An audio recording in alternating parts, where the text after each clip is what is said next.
بسم الله الرحمن الرحيم.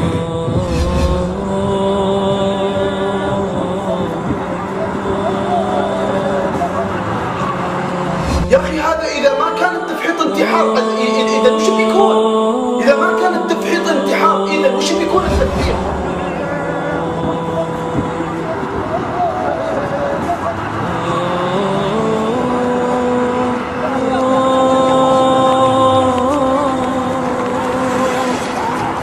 المصيبة أن المفحطين كلها من أجل تعزيز، كلها من أجل فلان ومقاصد سيئة، عشان الولد الفلاني موجود وعشان فلان وعشان غير. هذه مصيبة يا إخوان والله العظيم. إذا متى وحنا ننتظر إلى هذه الدرجة شباب.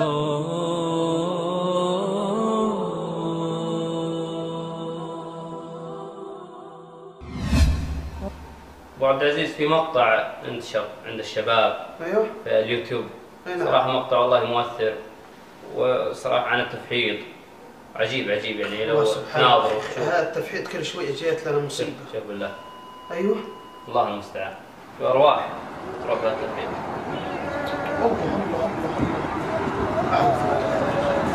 والله مسلم. كم من ناس يا أخي والله العظيم أقسم بالله شيء يحزن القلب. يا أخي حنا الإشكالية أن الآن التفحيط كثر، يعني انتشر انتشار خيالي. المصيبة أن الوفيات كثرت. المصيبة أن التفحيط هذا أضر مو فقط في الدين، أضر في المجتمع، أضر في العالم. ماتوا الشباب على وش بالنهاية؟ بالنهاية يموت مفحط. يا أخي هذا إذا ما كان التفحيط انتحار إذا وش بيكون؟ إذا ما كان التفحيط انتحار إذا وش بيكون التفحيط؟ المصيبة أن المفحطين كلها من أجل تعزيز، كلها من أجل فلان ومقاصد سيئة، عشان الولد الفلاني موجود وعشان فلان وعشان غير. هذه مصيبة يا إخوان والله العظيم. إلى متى وحنا ننتظر إلى هذه الدرجة؟ شبابنا يموتون على تفحيط، شبابنا يموتون على ضياع، شبابنا يموت عشان الولد الفلاني، عشان أشبك فلان، عشان أروح مع فلان. تفحيط والله يا أخي مقطع قسم بالله العظيم. يموتون شبابنا إلى هذه الدرجة. يا أخي يموت الرسول صلى الله عليه وسلم يقول من كان آخر كلامه من الدنيا لا إله إلا الله دخل الجنة. بالنهاية يموتون مفحط.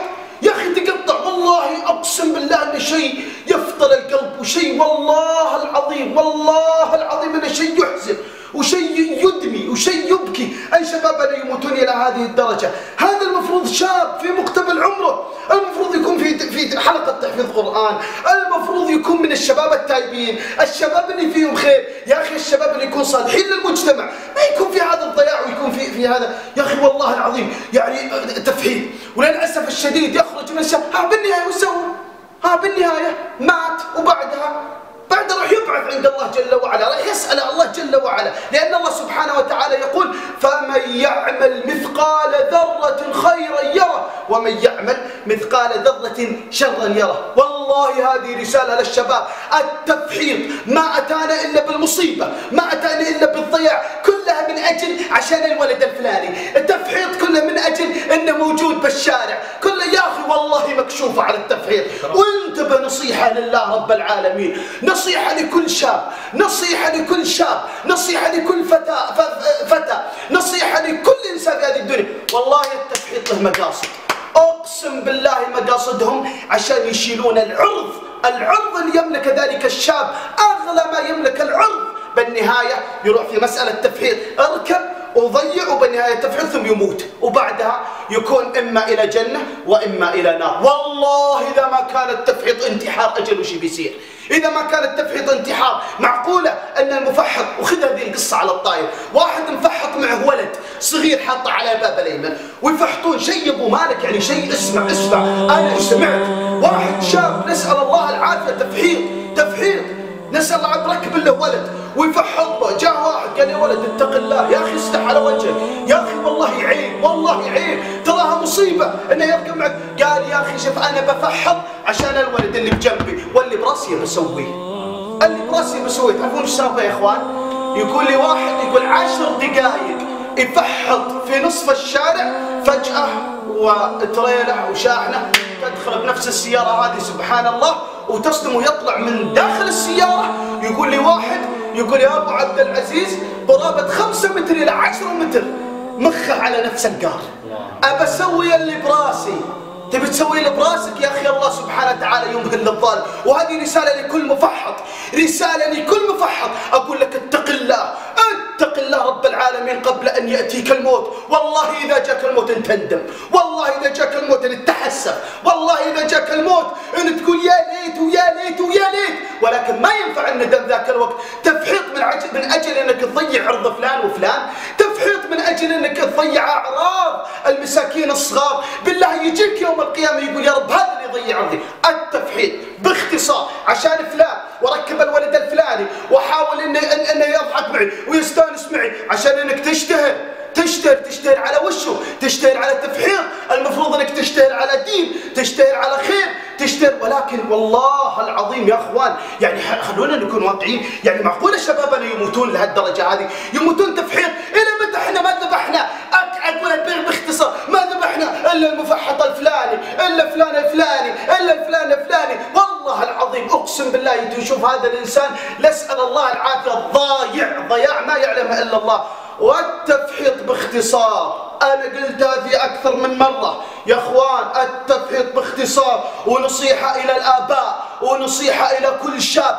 التفحيط الهدف منه كيف يركب الولد الفلاني، وإذا ركب الولد الفلاني طير عرضه، وإذا ضاع العرض والله ما ينفع الندم ذاك الوقت.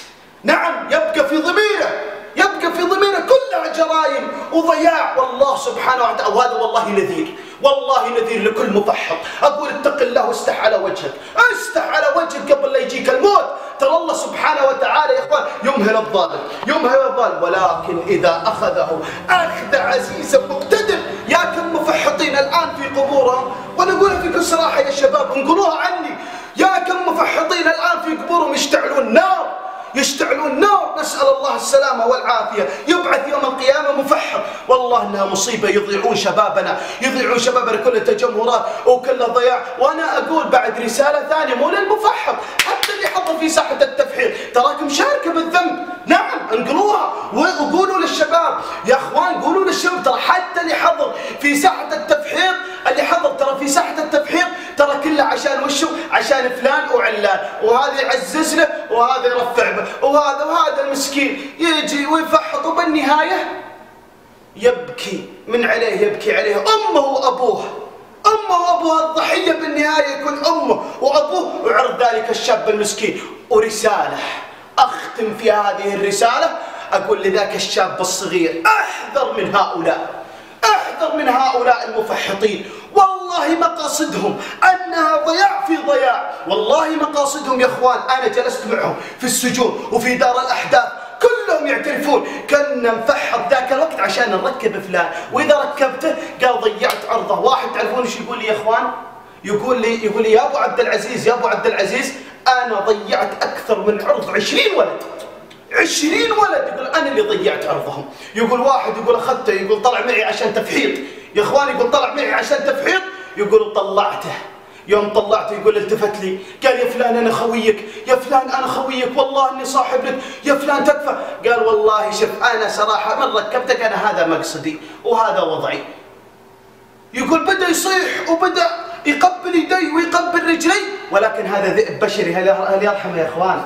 هل يرحمه يا ابو مالك؟ والله ما يرحمه. هل يرحمه يا شباب؟ والله هذا ذئب بشري ما همه الا العرض. هتك بالعرض وصوره، مسكه وشه يا اخوان، مسكه وشه ومسكه بتصوير. يوم مسكه بتصوير يقول الولد هذاك انا جلست معه في احدى دور الاحداث، يقول يا ابو عبد العزيز مسكني في تصوير، انا وش اسوي الان؟ مسكني قلت من اول ما تعرفت على الشاب هذا وانت قال والله تعرفت عليه في ساحه التفحيط. فوالله العظيم شوارع التفحيط هذه ما أتت فينا إلا بالضياع. شوارع التفحيط مقاصدهم كيف يخرجون ذلك الشاب طري الجسم، يخرجونه إلى تلك الأماكن المظلمة وإلى تلك الأماكن الموحشة، ثم ينهشون ذلك العرض. فإذا انتهش ذلك العرض ضاع ذلك الشاب، إلا أن يكتب الله لذلك الشاب الهداية. فأنا أقول نصيحة نصيحة، انتشر الآن التفحيط، انتشر التفحيط الآن، ولكن مش عليه الآن، كله عشان فلان وعشان أركب فلان وفلان ومخدرات، وكل اللي يقودون أكثر السيارات في أثناء التفحيط مثل ما قال فعلا أخوي أبو مالك، أكثر وش أبو مالك؟ مخدرات، حبوب، شبكات، مخدرات، سكارى، ضياع. فعلا أنا يقول لي واحد أبو مالك يقول لي حتى في رمضان أكثر اللي يفحطون، يقول الأغلبية يحضرون الناس كلهم مفطرين، كلهم مفطرين يقابل الله، نسأل الله العافية. ضياع.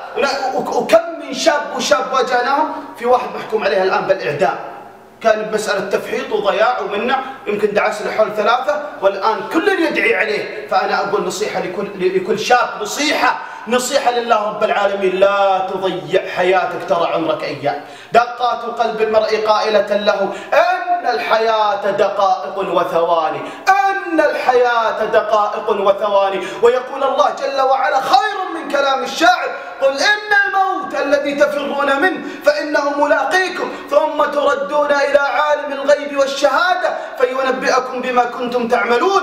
بالله عليك كل اللي ماتوا بالتفحيط كيف يقابل الله يوم القيامة؟ هذا سؤال حط في بالك، والجواب يوم القيامة.